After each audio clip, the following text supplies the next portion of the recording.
Ladies and gentlemen, welcome you into Astana La Maikia. This is Ibrahim Khokhar presenting you lectures on criticism. In this video, we will be talking about Plato, his theory of imitation, and how he criticized poetry and on what basis he attacked poets of his time. To understand Plato's criticism on poetry, we need to understand one important point, that Plato was a philosopher. And during his era, in his time, in Greece, especially in Athens, there was great discussion according to the greatness of poets and philosophers. Poets believed to be heavenly inspired, and they used to take themselves as prophets, and they were venerated and highly respected.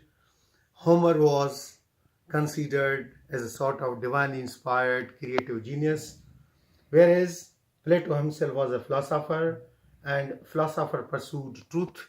So Plato and other philosophers consider themselves superior to artists, especially to poets. So on the basis of this rivalry, Plato criticized poetry, and then he had solid foundations to criticize, because Plato was idealist, as I told you, and he believed that this world is created from an idea of a creator. So this world itself is a copy. What does a poet or an artist do? Artists do. They try to copy the idea that is copied in the form of this world. So they copy a copy. According to Plato, this copy is a servile copy, and it has no value, and it cannot teach, it cannot reform, because Plato's view of poetry or Plato's view of philosophy was utilitarian. Plato believed that anything that is good, that helps and models individuals to be better and valuable citizens, something that imparts or teaches or that brings knowledge, and knowledge that is based on reason is important than divinely inspired poetry. He was of the opinion that as poets are divinely inspired, so they have no creative genius attached to them, so they are not serving to humanity. So their production means their poetry is useless and valueless. Plato has attacked poetry on different grounds. The first ground on which Plato attacks poetry is morality. Plato is of the opinion that poetry lacks proper morality. Let me clear it that Plato was a political philosopher, so he was more concerned with politics and social order of the day. And according to him, the poetry is not going to contribute into the improvement of human individuals. He was of the opinion that poetry corrupts mind. He says that poetry, and from poetry we mean all literature. In this video, wherever I am using the word poetry, it reflects entire literature. And at the time of Plato, there were two forms of literature, poetry and drama. So these both genres included. Plato was of the opinion that poetry is not conducive to social morality, because poets does not know themselves. Poets do not know themselves that what they are trying to portray, as they are heavily inspired. So inspiration comes, and then they present those inspiration to the world. They do not even know what they are, trying to present. Plato used the example of a painter. For example, a painter paints something. A painter paints a bed. The example that is given in Plato's Republic is this same example that I quote before you. A painter paints a bed. Now Plato says that painter doesn't know the purpose of bed. He doesn't know that what is the use of bed, how this bed is used. He simply copies it. And now this copy and painting doesn't help an individual. It is not going to support someone on moral grounds. So poets are not creative genius. They are simple copiers. They are simple imitators. On other moral grounds where Plato criticized poetry is that poets tell lies about gods. Poets tell lies about gods, because they have misunderstanding that they are heavenly inspired.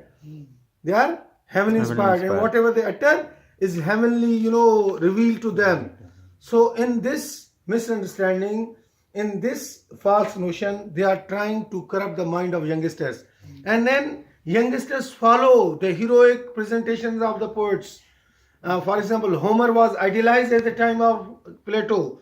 Mothers felt proud on their children who used to learn Homer and tried to act like gods.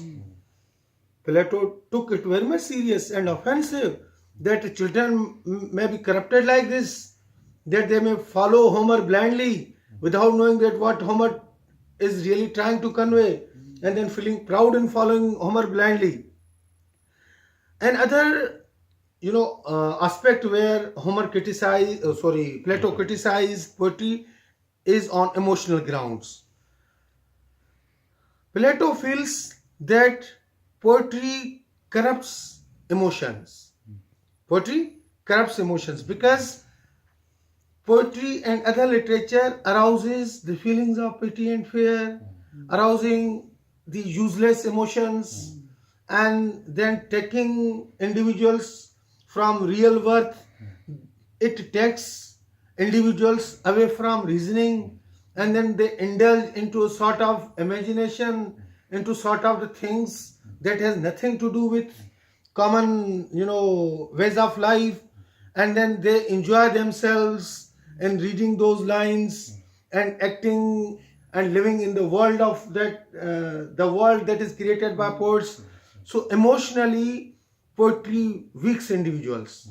Now, all these allegations leveled by Plato are justified on philosophical grounds. We must keep this in mind while we study Plato, that Plato had no sympathy for creative writers, and Plato didn't believe in creative art. Plato believed that poets are heavily inspired. This is the point that we need to understand. And Plato himself was a philosopher, and philosophers are interested into pursuing truths, the hidden truths. On the basis of his philosophical understanding, he criticized and leveled all these charges against poetry and art. Plato is of the opinion that poets often don't know themselves that what they are writing. They themselves are in dark. So how come it possible that they will be teaching? How come it possible that they will be, introducing any moral value, moral grounds or lessons to the readers? On this point, he censured poetry, and then he decided, he had great respect for poets even. When we will go through the contents of Republic, we'll come to know that he had great respect and reverence for poets. But he believed that poets should not be admitted in his Republic. That was an ideal state. In ideal state, there is no place for poets, because poets lack in morality. Poetry is intellectually weak, and poetry doesn't serve utilitarian purpose. Poetry doesn't teach something. Poetry doesn't inspire individuals on these bases. And he says that poetry is the product of futile ignorance. The poets who imitate without really knowing what they imitate, how comes it possible that these poets will be serving to humanity? So as poets lacked the service of humanity, so they are not ideal to be, given place in Republic. But one thing, for creative writers, for creative literature and art, Plato had great respect. And this will be then defended by Aristotle, his great disciple, his great student. He will be, arguing against his teacher, and then he will present another theory in criticism, that poetry is not simply an imitation of imitation, but poetry is an act of creation. I hope that I have tried my best to present you the hidden aspects and difficult points regarding the grounds on which Plato talked about imitation and its being a faulty notion, and on these bases he rejected poets and entry to his Republic. Thank you for watching this video. This is Ibrahim Khokhar. I welcome you all and I love you all.